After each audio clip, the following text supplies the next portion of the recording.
Hello friends, welcome once again. तो यहाँ तक मैंने आपको कल क्वेश्चंस करा दिए थे, ठीक है। तो इससे आगे बात करते हैं। नेक्स्ट क्वेश्चन आपको ये है, ठीक है। इससे पहले मैं आपको कुछ इंपॉर्टेंट बात बताना चाहता हूँ। देखो, अपना एक्सपीरियंस बता रहा हूँ मैं आपको। आप जितना हो सके ऑनलाइन स्टडी, यानी ऑनलाइन स्टडी का मतलब है फ़ोन से आप जितना हो सके उतना नाइट में पढ़ो, ठीक है। आप दिन भर, अभी 10 दिन है आपके पास, कितने दिन है आपको पता है, सबके पास 10 दिन है, ठीक है। 10 दिन है या किसी के पास 8 भी दिन है, ठीक है।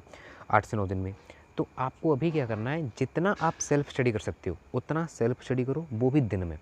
मोबाइल का यूज आपको करना है तो वो करना है आपको नाइट में, यानी कि आप शाम को 4 से 6 बजे के बीच में। वैसे आपके घर वाले मना करते होंगे इस टाइम में सोने से, लेकिन आप ज़बरदस्ती 4 से 6 ये 2 घंटे आप सो, कैसे भी करके अगर आप कुछ भी काम करते हो तो उस काम को, उस जगह को खाली करो इस टाइम को, और यहाँ आप सो जाओ। इसमें आप सो जाओगे तो क्या होगा, जब भी आप 4 से 6 घंटे मतलब 4 से 6 बजे के बीच में जब आप सो जाओगे तो नाइट में जो आपकी आदत है कि 9 बजे आपको नींद आती है, वो आना बंद हो जाएगी।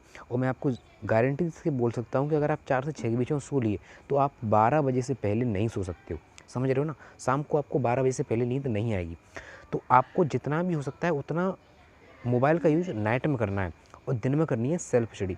और हर घंटे को, हर कंसेप्ट को आपको 2-2 3-3 बार पढ़ना है। एक दिन में आपको हर चीज़ को रिवाइज़ करना है।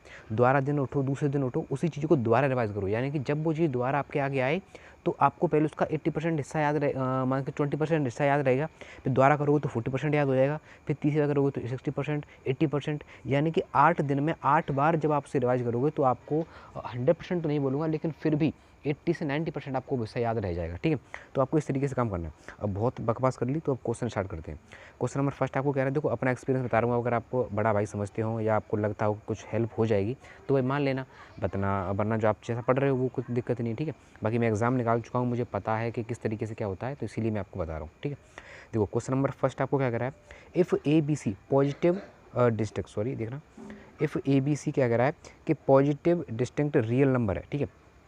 तब आपको वैल्यू पूछी जाती है, देन द वैल्यू ऑफ, जो आपको ये सारिक दे रखा है इसकी वैल्यू पूछी जा रही है। देखो, अगर मैं आपको इस क्वेश्चन के बारे में बात करूँ तो ये क्वेश्चन फेब 2019 फेब 2019 में आया, फिर अगस्त 2019 में आया, एयरफोर्स सितंबर में आया, और एयरफोर्स के एग्ज़ाम में ही नवंबर में भी ये मेरी शिफ्ट में आया।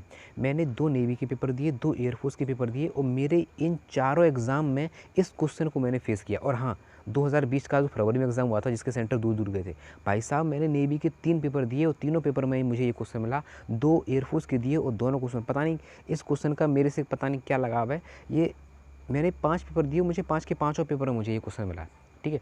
तो इस क्वेश्चन को कैसे करते हैं, देखो आपको कुछ नहीं करना है, सिंपली आपको ए बी सी की वैल्यू माननी है, क्योंकि उसने बोला था रियल नंबर है। तो आप ए बराबर मानो 1, बी बराबर मानो 2 और सी बराबर मानो 3।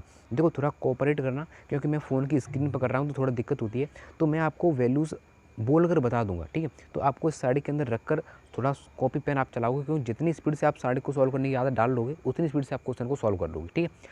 तो इसी तरीके से अब ये साड़ी का हमारा बन क्या जाएगा वो देखना है, ठीक है। हमारा साड़ी बन जाएगा, जैसे एक के स्थान पर हमने 1 माना, ये 2 माना, ये 3 माना, ये 2 माना था, 3 माना, फिर 1 माना है, और इसे ये माना हमारा 3 और 1 और 2।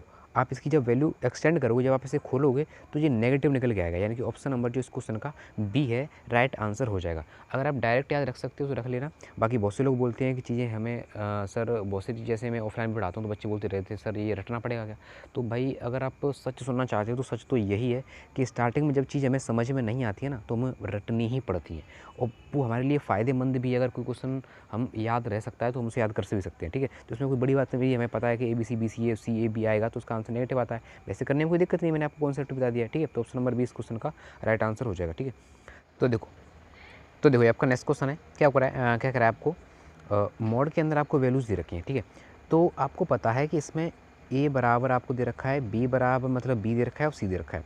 तो बताने को मैं आपको इस क्वेश्चन को डिग्री कॉन्सेप्ट से भी बता सकता हूँ, बट बताऊंगा नहीं, क्योंकि डिग्री कॉन्सेप्ट से क्वेश्चन जल्दी हो जाता है। लेकिन बच्चे जब डिग्री कॉन्सेप्ट पढ़ लेते हैं तो उसके बाद में उनके दिमाग में कन्फ्यूजन पैदा होता है कि सर हम डिग्री कॉन्सेप्ट को लगाएं किस क्वेश्चन में, प्लस आ रहा है वहाँ लगा दें या इंटू आ रहा है वहाँ लगा दें, ठीक है। तो वो प्लस वाले क्वेश्चन में भी लग जाता है और इंटू वाले क्वेश्चन में भी लग जाता है। तो जब मैं डिटेल पढ़ाने की कोशिश मैंने की थी शायद, तो उस चैनल पर मैं नहीं पढ़ाया था, पढ़ा पाया था आपको, तो उसकी बात नहीं है। बाकी आपको नंबर मानकर ही करना है, नंबर मानकर भी ज़्यादा टाइम नहीं लगता है। देखो अगर मैं इसमें a बराबर या b बराबर या c बराबर तीनों में से किसी को भी अगर जीरो मानता हूँ तो आपको पता है ये ऑप्शन जीरो है, ये जीरो हो जाएगा और ये भी जीरो हो जाएगा। तो आप इनमें जीरो तो किसी को नहीं मान सकते हो, ठीक है। तो मेरे अकॉर्डिंग मेरा मानना ये है, बस आप कुछ भी मान सकते हो। तो आप इसमें a बराबर 1 मानो, b बराबर 2 मानो और c बराबर भी 1 मानो, ठीक है। ऐसा जब आप करोगे तो ये जो ऑप्शन है ये तो आपका जीरो को जीरो ही रहने वाला है, ये ऑप्शन है ये 2 हो जाएगा, ये ऑप्शन हो जाएगा आपका 2 का वर्ग 4, 4 गुणा 4 में करोगे तो ये हो जाएगा आपका 16। अलग अलग ऑप्शन हो गए। अब इन्हीं वैल्यूज़ को आप यहाँ पुट करके इसका मॉडुलस ज्ञात कर लेना, इनमें से जो भी आंसर आए वही आपका सही हो जाएगा, ठीक है। इतना काम आप भाई कर लेना, क्योंकि मैं मोबाइल की स्क्रीन पर कर रहा हूँ भाई, तो यार थोड़ा हिंट ही दे सकता हूँ आपको, इससे ज़्यादा मैं नहीं करा सकता हूँ, ठीक है। थोड़ा समझने की कोशिश करना। बाकी यार मैं अभी वीडियो मुझे एडिट भी करना पड़ेगा, क्योंकि यहाँ से मैं अभी आपको कुछ बोल रहा था ना, तो स्क्रीन रिकॉर्डिंग पर ज़्यादा देर तक आप बोलते रहते हो और मतलब पेन का यूज़ नहीं करते हो या टच नहीं करते हो स्क्रीन को, तो बंद हो जाती है, तो वीडियो रुक जाती है। इस तरीके से वीडियो रुक गई और अब मुझे एडिट करनी पड़ेगी, ठीक है। चलो कोई दिक्कत नहीं है, करेंगे इतना। तो नेक्स्ट क्या करा, देखो 1 1 1 B C C A B B C A plus B, same concept same तरीके से क्या करना है, वैल्यू मानो। अब वैल्यू इसमें भी आपको दिख रहा है गुणे में संख्याएँ आ रही हैं, तो जीरो इसमें भी हम नहीं मान सकते हैं। इसमें भी मैं आपको वही तरीका अप्लाई करने के लिए बोलूँगा कि आप ए बराबर मानो 1, बी बराबर मानो 2 और सी बराबर मान लो 1, ठीक है। इस तरीके से आप तीन ऑप्शन आपके अलग अलग हो जाएंगे, तो आप इसमें ट्राई कर लेना, ठीक है। सेम तरीके से करना है। चलिए नेक्स्ट देखो, नेक्स्ट क्या कह रहा है, if omega is a complex cube root of unity, यानी कि जो इकाई का घनमूल है वो ओमेगा क्या है, जो ओमेगा है वो आपका क्या है, इकाई का घनमूल है। तो आपको पता है एक प्रॉपर्टी आपको पता है, कॉम्प्लेक्स नंबर अगर आपने पढ़ी होगी तो 1 प्लस ओमेगा स्क्वायर बराबर 0 होता है, ये होता है ना। तो जब आप इन तीनों को जोड़ोगे तो इसमें से 1 प्लस ओमेगा स्क्वायर कॉमन आ जाएगा। आपको पता है इसकी वैल्यू जीरो होती है, जब जीरो से की संख्या गुणा कराती है तो आंसर जीरो आता है। तो हमेशा ध्यान रखना, अगर ओमेगा में कहीं भी आपको 1 प्लस ओमेगा स्क्वायर बनने की महक आ जाए, क्या अगर आपको बनने की थोड़ी सी भी महक आ रही है तो आप आंसर जीरो चिपकाना और आगे बढ़ जाना, ज़्यादा मत सोचना, ठीक है। चलिए नेक्स्ट देखो, नेक्स्ट क्या कह रहा है, सेम कॉन्सेप्ट है। यहाँ भी अगर मैं n बराबर 1 रख दूँ तो क्या बन जाएगा, 1 ओमेगा और ओमेगा स्क्वायर बन जाएगा। तो 1 प्लस ओमेगा स्क्वायर आंसर क्या आएगा आपका, जीरो आएगा, यानी कि option number A right answer है। ज़्यादा सोचना ही नहीं है, ठीक है। देखो नेक्स्ट का क्वेश्चन करना, नेक्स्ट का कह रहा है, इसको आपको एक्सपेंड करना पड़ेगा, इसको आपको एक्सपेंड करना है। एक्सपेंड आप कैसे करोगे, हो सकता है कि आप डायरेक्ट कर दो एक्सपेंड, कोई दिक्कत नहीं है, बट आप ऐसे करना कि इसमें से इसे घटा देना और या इसमें से इसे, यानी R1 में से R2 और R2 में से R3, ऐसा कर दोगे तो 2 जीरो बन जाएंगे। उसके बाद एक आपको एक्सपेंड करना पड़ेगा, तो आप आसानी से एक्सपेंड कर सकते हो, ठीक है। नेक्स्ट देखो, अब एक कॉन्सेप्ट यहाँ सीखना कि आपको जब भी सारे के अंदर लॉग दिखे, जैसा कि यहाँ दे रखा है, तो मेरा एक कॉन्सेप्ट है उसे याद रखो कि जो भी चर राशियाँ आ रही हैं, जैसे कि यहाँ x आ रहा है, y आ रहा है और z आ रहा है, ठीक है, जो भी चर राशियाँ आ रही हैं आप इन सभी के मान 2 2 2 मानो। अब मैं आपको एक बात बताता हूँ, वो आपको याद रखनी है कि जब भी आप चर राशियों के मान 2 2 2 मानोगे तो आपको पता चलेगा कि आपने जब भी चर राशियों के मान समान माने तो आपकी प्रत्येक पंक्ति और प्रत्येक कॉलम में ऑप्शन समान हो जाएंगे। मान कि जो अगर मैं इसे 2 2 2 मानो तो देखो क्या बन जाएगा क्वेश्चन, आपका क्वेश्चन बनेगा log 2 बनेगा, इसमें भी आपका log 2 हो जाएगा और इसमें भी आपका log 2 हो जाएगा। तो log 2 बार कॉमन आ जाएगा, यानी कि यहाँ पर क्या बचा 1 1 हो जाएगा। यहाँ से आपका बाहर कितना log 2 कौन आ जाएगा, इसमें भी इसमें log 4 तो ये भी आपका कौन आ गया। अब आपको पता है कि साढ़े में अगर दो पंक्ति दो रो के मान समान होते हैं तो जीरो होता है। यानी कि मैं आपको सीधी भाषा में बताना क्या चाह रहा हूँ, मैं कॉन्सेप्ट में आपको ये बता रहा हूँ कि मैं चर राशियों के मान बराबर मान रहा हूँ, चर जो राशियाँ हैं उनके मान जब मैं बराबर मान रहा हूँ तो लॉग के अंदर जो गुणांक बनेंगे वो भी आपके समान ही बनेंगे, समान बनेंगे ना, हाँ जी समान बनेंगे। तो आंसर आपका ऑलवेज आपका आंसर लॉग के क्वेश्चन का साढ़े का आंसर जीरो ही आता है। बट फिर भी मैं आपको एक बार रिकॉल करा दूं कि आप ये कॉन्सेप्ट लगा कर ही क्वेश्चन करना, ठीक है। चलिए नेक्स्ट क्वेश्चन को चलते हैं। अब देखो कॉन्सेप्ट लगाओ, इसमें वही कॉन्सेप्ट लगाओगे, सॉरी रुकना एक मिनट, वही कॉन्सेप्ट लगाओगे इसमें।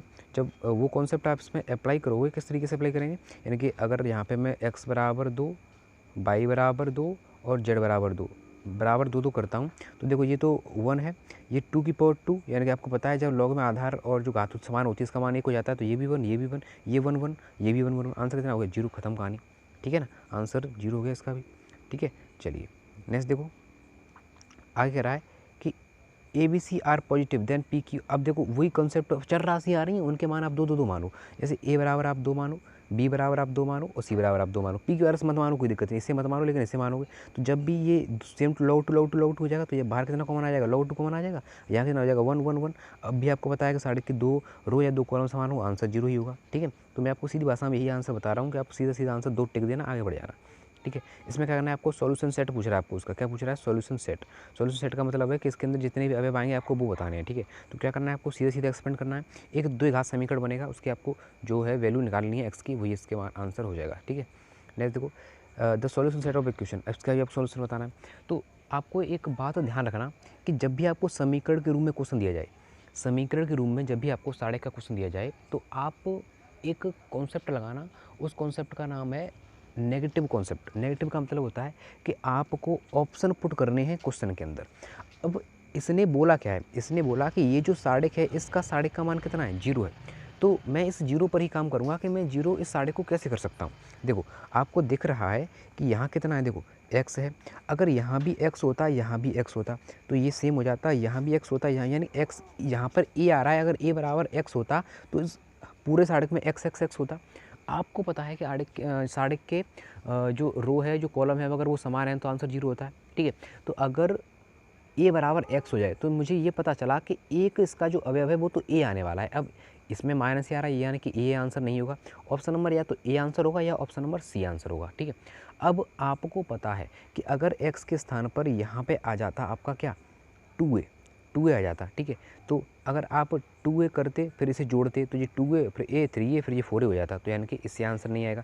अगर x के स्थान पर -2a हो जाता, फिर आप इसे जोड़ देते r1 + r2 + r3 को, तो ये माइनस के 2a होता ऊपर, फिर नीचे +a होता, फिर नीचे +a होता, तो ये कितना हो जाता, 0 हो जाता। हमारा 0 हमें लाना था, यानी कि ऑप्शन नंबर इस क्वेश्चन का C करेक्ट आंसर हो जाएगा, ठीक है। आई होप समझ में आया होगा, पूरी कोशिश ये समझाने की।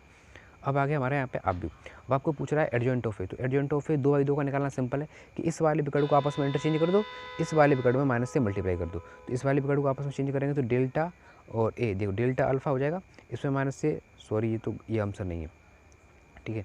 नेक्स्ट को इस वाले को पलट देते हैं, तो पलटेंगे कैसे, यानी कि डेल्टा तो यहाँ आ जाएगा, डेल्टा किस में आ रहा है आपका, अल्फ़ा डेल्टा, और इसमें आपका माइनस से उड़ा, तो option number B right answer है, ठीक है।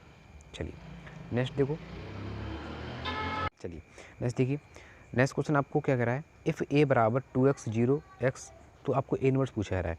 a इनवर्स आपको इतना दे रखा है, तो आपको पता है कि x बराबर आपको बोला जा रहा है। अब आप क्या कर सकते हैं, इसमें x की वैल्यू आपको फाइंड करनी है। तो आपको पता है कि a बराबर होता है i a इनवर्स, ठीक है।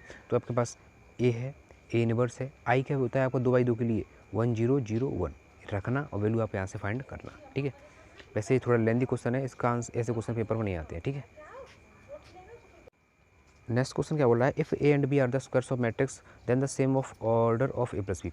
तो आप इस क्वेश्चन में क्या कर सकते हैं, जैसे यहाँ पे दे रखा है ए प्लस बी का होल स्क्वायर, तो ए प्लस बी के होल स्क्वायर को आप किस में कन्वर्ट कर सकते हैं, जैसे यहाँ पे दे रखा है ए प्लस बी का होल स्क्वायर। तो आपने बचपन से ये पढ़ा है कि ए प्लस बी का जो होल स्क्वायर होता है वो होता है a square plus b square plus 2b, यही पढ़ा है ना। यानी कि आप इस क्वेश्चन का आंसर कौन सा लगाएंगे, या तो ए लगाएंगे a square plus b square plus 2ab, या आप, सॉरी ये तो सेम है ऑप्शन नंबर ए भी, हाँ तो ऐसा लगाएंगे। लेकिन नहीं, आपको पता है कि साढ़े के अंदर कभी भी ए बी बराबर नहीं होता बी ए के, तो आप जब ये बराबर ही नहीं होता है तो आप जोड़ कह सकते हो, ठीक है ना।